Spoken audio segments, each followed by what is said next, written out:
parlons plus de cette histoire d'amour. Enchaînez-moi, je pars.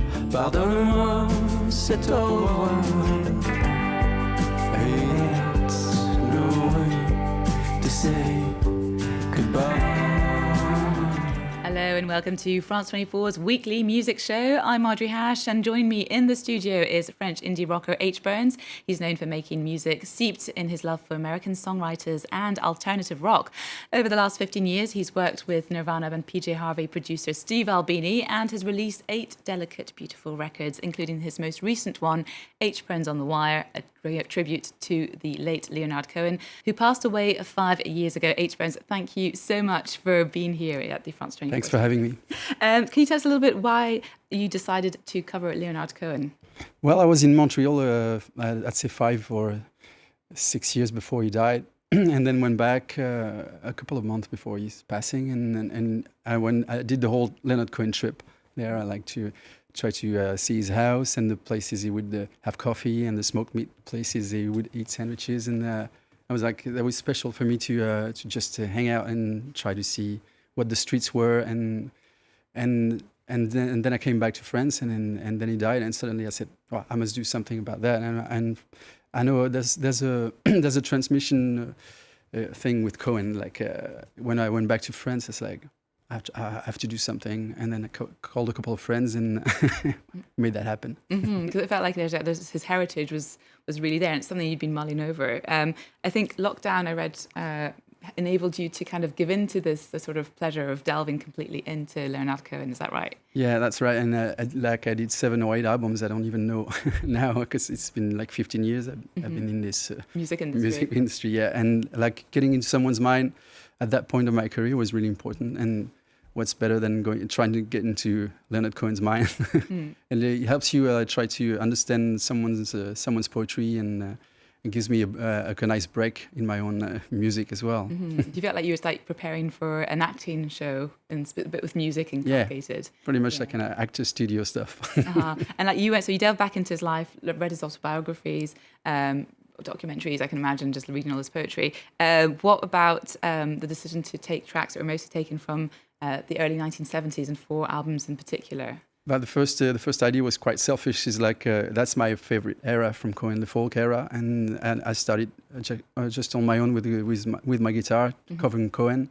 So I said, like these 4 albums are really special to me, and then I didn't want to go like the whole Leonard Cohen anthology thing and cover the whole career.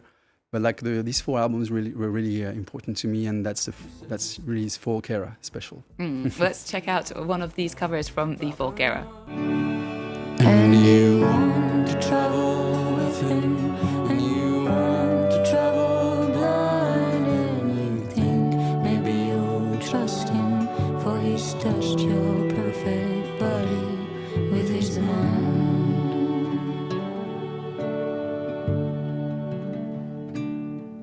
Now Susan takes your hand, and she leads you to the river. She's wearing H. Burns' version of Leonard Cohen's Suzanne with young French pop artist Pomme. Now, tell me a little bit more about the the guests you've got, because you've got a really nice lineup. You've got Kevin Morby, the American rocker, but also French actress, singer, it girl, Lou Doillon. How did those collaborations come about? Well, I felt like they all had a connection with Leonard Cohen. I didn't know about, but like something in their music made me think like they had a connection. And like Pomme spends a lot of time in Canada. So, and she's doing folk music. So when we contacted her, she said yes. And Lou Doillon did something with Adam Cohen, Leonard Cohen's son. So yeah, it made sense as well.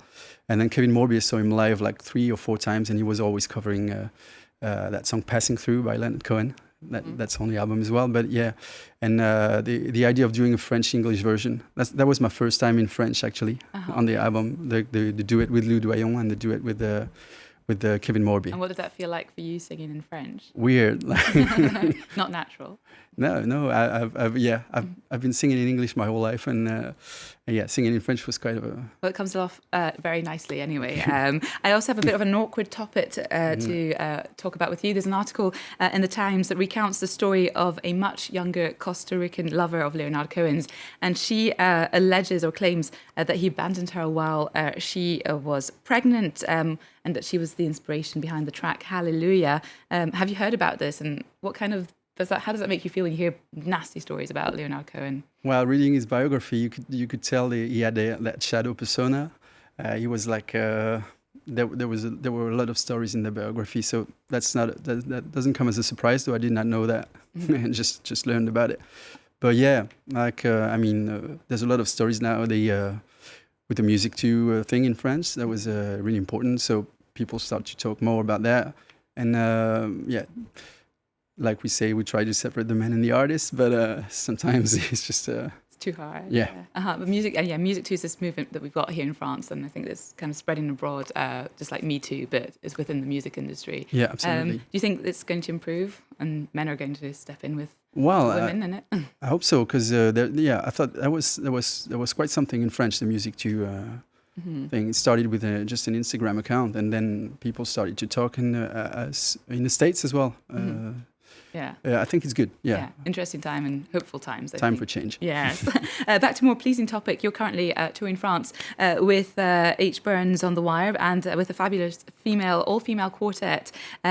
What's it like touring with an all-girl band compared to an not testosterone? I was going to say estrogen, but testosterone-heavy one. Well, that's cool. That's nice. Like they all have their own singer-songwriter projects on the side, and what I like is that they come from the classical music, but also the folk music. So yeah, that's nice. It changes the dynamic. I've been touring with men most of my life, so it's brand new.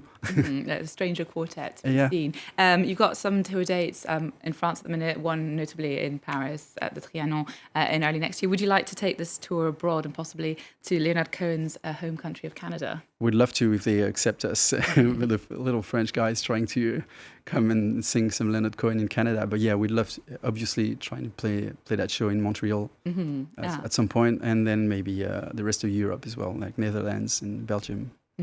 Anyone else you'd like to cover? Or you've been thinking other artists that you'd like to take on? I know you've barely, you've just released. Of course, I would cover a lot of singers. Springsteen would be the first that comes to mind. And I saw he's going to play the Stade de France in June. So exciting. Yeah. You see, you're a French artist, and you're known, as you were saying, you mostly sing in English, and you're known for your love of American songwriters or Anglo-Saxon songwriters. And what about your next album? How is that going to be post Leonard Cohen? Well, the Cohen album was like more to going back to my folk roots, and I love that. And the next record is going to be more about electric guitar and back to that West Coast Californian sound I'm trying to look for. So that's why I'm traveling to Los Angeles a couple of weeks from now. Okay, cool. So exciting. So always busy, and it must be very nice post-pandemic. Yes, it is. How about we check out now some of the other new releases of this week, and we're going to start off with Curtis Harding. The Michigan native is back with a third empowering psychedelic soul album called If Words Were Flowers. Let's check it out. I don't smile when you're walking by. It's because I can't live a lie. Spend so much time being blue, just holding my head, thinking of you, and I can't hide it. It's true. I only want you.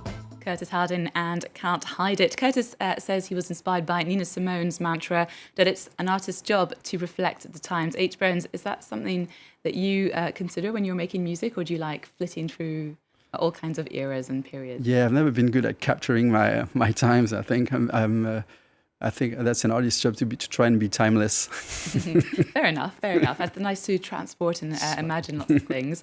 Now, moving on to the return of legend Diana Ross. She's back with a new album, her first since 2006, and first original material since 1999. It's called Thank You. At the helm of the production is Jake Antonoff, who has worked with the likes of Taylor Swift, Lorde, and many more. Let's check it out.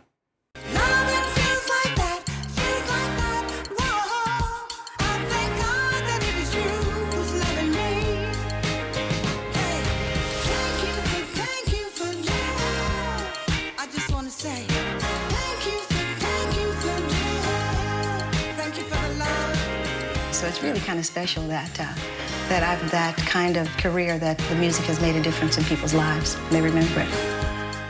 The return of the Lady of Soul, Diana Ross. Well, that's all we have time for on this week's Encore Music Show. Thank you so much to H. Bones for coming. And do check out his stunning Leonard Cohen tribute album, H. Bones on the Wire. It's out now.